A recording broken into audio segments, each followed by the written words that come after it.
En el nombre del Padre, del Hijo y del Espíritu Santo. Amén. Ave María Purísima, sin pecado concebida. Espíritu Santo, fuente de toda luz, ilumínanos. Oh Señor Dios de los ejércitos, restáuranos. Haz resplandecer tu rostro sobre nosotros y seremos salvos. Muy buenas noches, queridos hermanos. Después de un largo silencio provocado por diferentes circunstancias, unas muy dolorosas, otras frustrantes porque los aparatos dieron de sí y ya no grababan, etc. Así que, aún teniendo varios temas de videos por hacer, me encontré forzada a detenerme, como si Dios mismo a través de ello me forzara a guardar silencio. Espero estar haciendo su voluntad al hacer este video que hago más por amor a la verdad que por el impulso que tenía al principio, pues ya no lo tengo. Quizá porque el sufrimiento ha minado mis fuerzas, pero bueno, aún así, hoy que tenemos un nuevo aparato para hacerlo, veremos qué tal funciona y si la falta de práctica no nos impide hacerlo. Algunos se habrán de preguntar por qué subí el anterior video de Monseñor Lefebvre, a quien guardo un gran respeto, igual que a la Fraternidad San Pío X, en donde conocí por primera vez la misa de siempre, a sus fieles y sus sacerdotes, a los que aprecio sinceramente, aunque no comparto la posición de reconocer y resistir, porque creo que ha causado un grave daño a la catolicidad, y más aún cuando ha permitido que sean instrumentalizados para quitar cualquier recelo entre los católicos que se mantienen en la Iglesia conciliar sin experimentar ningún temor de estar apostatando día con día al seguir las enseñanzas del Vaticano II. Al principio de la implementación del Revolucionario Vaticano II, muy pocos rechazaron los cambios. La mayoría decía que el Papa tenía el poder de las llaves para hacer lo que quisiera, incluso cambiarnos la fe. Pero hubo quienes denunciaron con valentía que esto era mentira, que un Papa hereje no puede ser Papa y que no puede ir en contra del magisterio bimilenario de la Iglesia. La gran mayoría de los sacerdotes y obispos que se negaron a participar de la nueva misa y de aceptar el Vaticano II sostenían que es de fe, bueno, incluso de sentido común, que un hereje no puede ser Papa. En este caso, en el anterior video, vimos cómo Monseñor Lefebvre, gravemente atormentado por la abominable reunión idolátrica en Asís, convocada por Juan Pablo II, se vio en la necesidad de abordar el tema. ¿Es posible que tengamos que decir que un hereje no es Papa? Esto, o sea, la reunión sincrética de Asís, no había sucedido antes en toda la historia de la Iglesia. Efectivamente, no había habido ningún papa que promocionara otras religiones. Mucho menos había habido algún papa que invitara a que se profanaran los templos, dando culto a dioses paganos. Entonces Monseñor Lefebvre levanta la cuestión y dice, ¿es posible que tengamos que decir que un hereje no puede ser papa? A lo que sus consejeros dicen, pero eso va a provocar un gran escándalo. Y con eso lo frenan, pero por favor, ¿qué mayor escándalo que las reuniones sincréticas de Asís que comenzaron en 1986, en las que se cometió el sacrilegio de incensar a un Buda sobre el tabernáculo? Eso sí es escándalo, más todo lo demás que se escuchó en el anterior video. Algo como la reunión sincrética de Asís, tal como dijo Monseñor Lefebvre, no había ocurrido jamás en la historia de la Iglesia. Pero lo más peligroso, lo más grave del asunto es que esto fue predicho por nuestro Señor Jesucristo en Mateo 24:15. Con esto reanudamos nuestro video sobre la iglesia eclipsada, en la que nos quedamos en la lectura del libro de Daniel. Nuestro Señor dice en Mateo 24:15, cuando veáis pues la abominación de la desolación predicha por el profeta Daniel, instalada en el lugar santo, huid a los montes. Aquí viene la segunda desobediencia. La primera fue cuando no hicieron caso a Nuestra Señora y a nuestro Señor de consagrar Rusia al corazón inmaculado de María. Debido a esa desobediencia, nuestro Señor advirtió que sufriríamos lo mismo que sufrió Francia por no hacer caso al Sagrado Corazón de Jesús. ¿Y qué sucedió en Francia? El rey y la reina fueron derrocados y decapitados. Los cristianos fueron perseguidos y decapitados. Y se instaló la revolución en Francia, quedando en el poder la masonería. ¿Qué sucedió en el Vaticano? Se destronó, se obligó a dimitir bajo amenazas al cardenal electo, el cardenal Siri. Se puso en su lugar al masón Rosacruz, procomunista Roncalli, y mediante el concilio se instaló la revolución en la iglesia. Así que en este video intentaré demostrar que no podemos erguirnos como el resto fiel si aceptamos y veneramos a quienes han introducido en la iglesia de Cristo la abominación desoladora. Veamos pues, hace unos meses estábamos leyendo las Sagradas Escrituras, demostrando que lo que hoy vivimos fue profetizado por nuestro Señor Jesucristo en Mateo 24:15, quien nos lleva a Daniel. Leímos pues al profeta Daniel y nos enteramos a las claras que lo que sucedió en el tiempo de los macabeos volvería a suceder en los tiempos del fin, y que la abominación desoladora era el ídolo instaurado en el templo. Vamos a hacer un pequeño resumen de lo que sucedió en el tiempo de los macabeos. Mientras estuvo Onías, sumo sacerdote santo, los reyes favorecían a Israel, pero hubo un tal Simón que quiso usurpar el pontificado, le ofreció los tesoros del templo al rey para hacerse del mismo. Simón, al no poder tomar el templo porque los ángeles mismos defendieron el templo, el tesoro y a Onías, empezó a armar intrigas contra él, pero aún así no logró tomar el pontificado, lo cual sí logró hacer Jasón, hermano de Onías. A Jasón lo traiciona Menelao y a Menelao lo sucede Lisímaco. Son ellos, que yo me acuerde, los pontífices falsos, los usurpadores del poder. Jasón introduce costumbres paganas, creando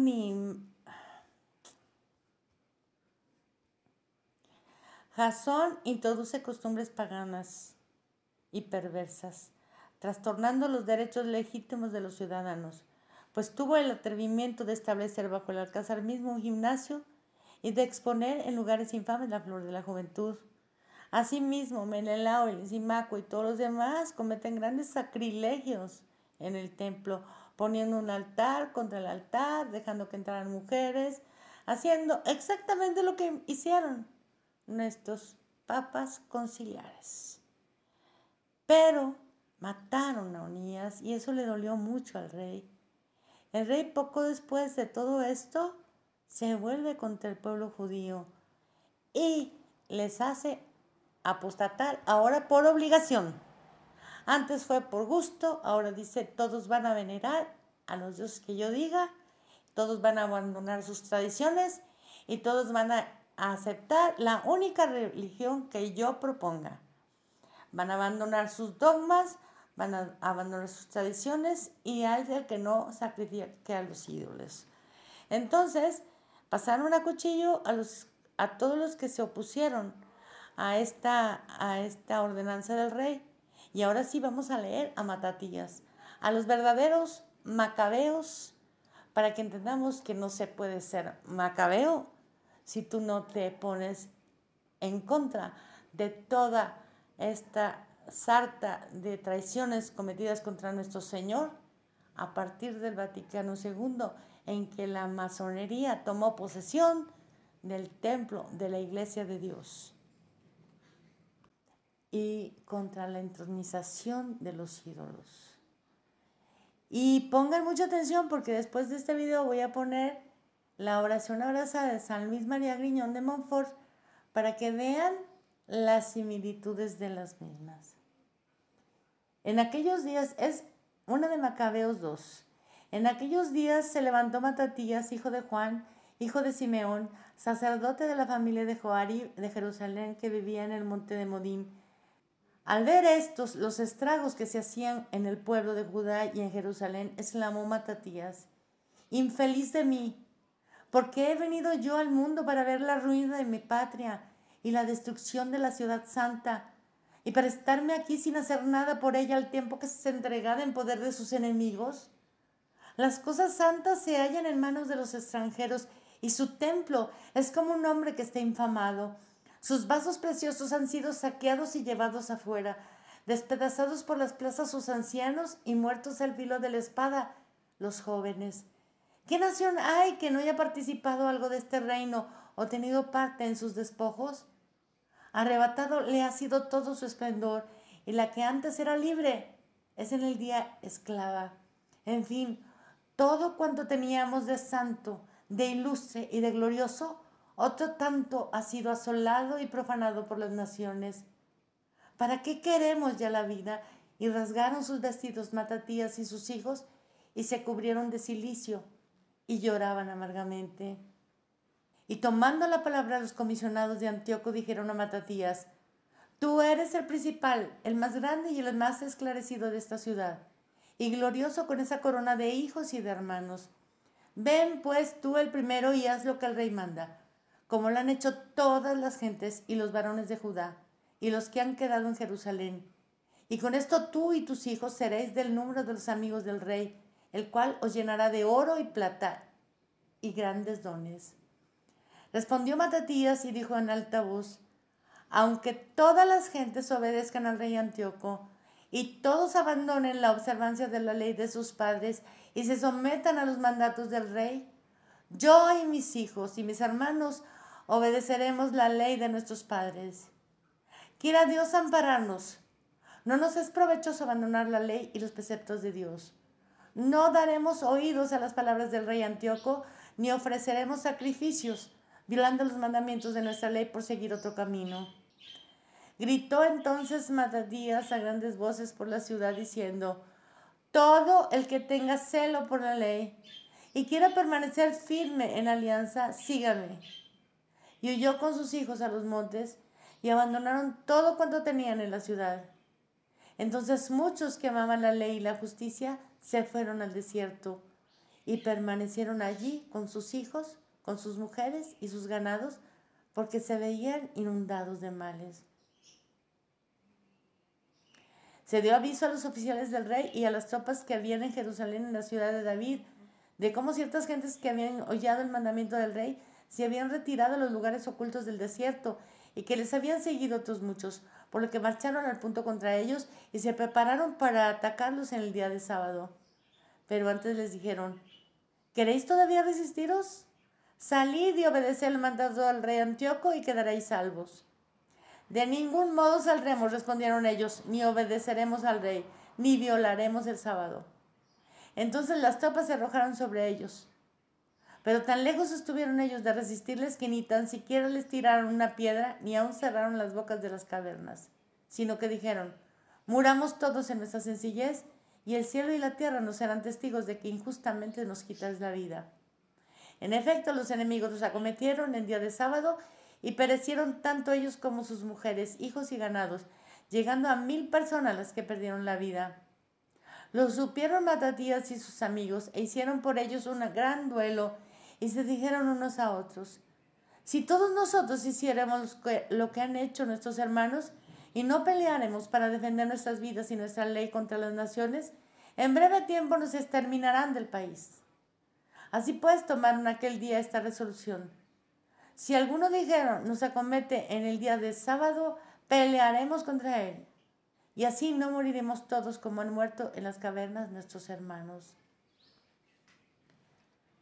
Matatías destruyó en todo el país los altares paganos. Aquí termina la lectura que nos incumbe, porque ahora podemos ver que si en aquel tiempo ellos huyeron al desierto, nuestro Señor nos dijo, huyan a las montañas. ¿Sí? No nos dijo, quédense a contemplar a Jezabel poniendo ídolos en todos los templos. Pero al ver la gallardía de Matatías, podemos observar que un polladito muy pequeñito se decidió a desobedecer al sumo pontífice, cambiándonos el culto, todos los sacramentos, la fe, los mandamientos de Dios y todo lo que atañe a nuestra religión. Ese puñadito se vio combatido por toda la cristiandad. Y desgraciadamente ahora luchan entre sí, en vez de combatir a nuestro enemigo común. Por lo cual damos un espectáculo bastante nefasto a los pocos que se quieren acercar a la verdad. Por otra parte, nuestros hermanitos que siguen engañados bajo el sistema de la ramera apocalíptica, como ya no saben el magisterio ni conocen de qué se trata, se la pasan de profeta en profeta, cuando en el mismo Mateo 24, un poquito antes, nuestro Señor nos dice que habrá muchos falsos profetas y falsos cristos para engañar, si pudiera, a los elegidos. Y estos traen profeta tras profeta, que mañana una calamidad, que pasado mañana otra calamidad, que si va a temblar, que si no va a temblar, que si va a caer un cometa, que si los 3 días de oscuridad. Sí, va a suceder. Pero señores, es más importante guardar la fe, hacer penitencia por todo lo que estamos viendo. Por ejemplo, ahorita están de plácemes Taylor Marshall y The Remnant y no sé cuántos otros, porque les van a dar la misa tradicional. Pero señores, pues si no es un cacahuate ni son dulces, si no hay fe, ¿para qué quieres la misa? Misa en latín para hacer bodas para los adúlteros, misa en latín para casar o bendecir a los homosexuales. O sea, estamos chupándonos el dedo. ¿O de qué se trata? ¿Es pura resistencia controlada?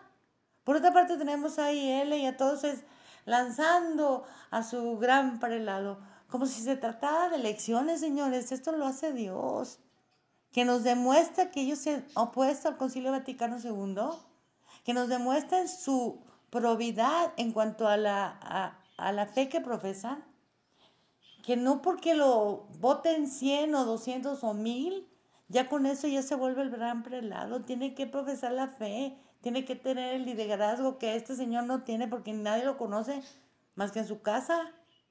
Tiene que probarnos que ha abjurado de las herejías de Ratzinger y de Juan Pablo II y de Montini. Ustedes están aferrados a los demoledores de la fe. ¿Cómo les vamos a creer? Es un chiste. Es un chiste.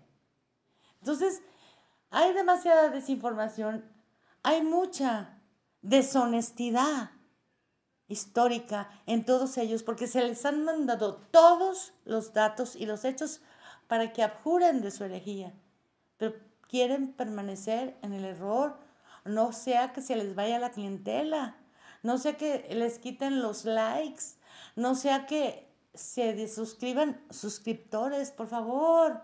Amor por la verdad es lo único que debe de conducirnos a hacer este tipo de videos, y también amor por las almas, porque ¿cómo hay personas que creen que ser tradicionalista es demostrar todo el odio posible contra los demás? Aquí tenemos que tener la intención de la gloria de Dios y la salvación de las almas, no de mi grupito, no de mi opinión teológica, no. Tenemos que salvaguardar la fe y los sacramentos, deseando que nuestro Dios sea conocido, amado, servido y honrado por todos, aún por los judíos, aún por los musulmanes, aún por los chinos. Queremos combatir con las armas de la verdad para convertir a Dios a todos los que sea posible, porque nos mueve esta palabra que dice, Dios no quiere la muerte del pecador, sino que se convierta y viva.